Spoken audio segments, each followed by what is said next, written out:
Eh,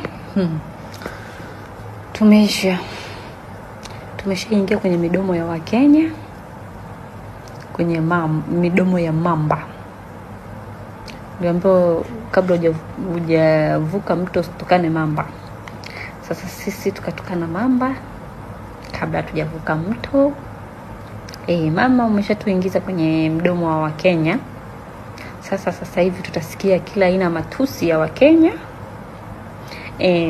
Kama waliweza kumpiga rais wao na kiatu cha uso, na sisi sijui tutaingia wapi? Imagine mtu anatoka Kenya anaenda kupiga kula Uganda. Imagine anaenda anafungia eti ofisi eti ya Freemason. Imagine eti ofisi ya Freemason nayo inafungiwa. Kenya hiyo.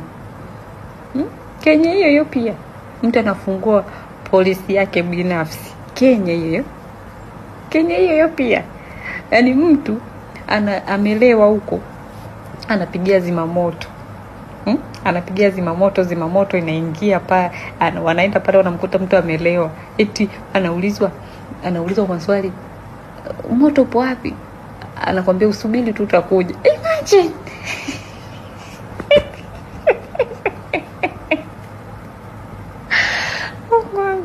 Kenya jamani, kwani nyinyi wazazi wenu nyinyi mama yenu na baba yenu walizaliwa lini?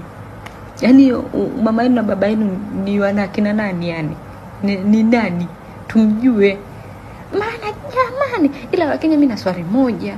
Dada zenu huko Saudi Arabia wanateseka, wanalia kila siku.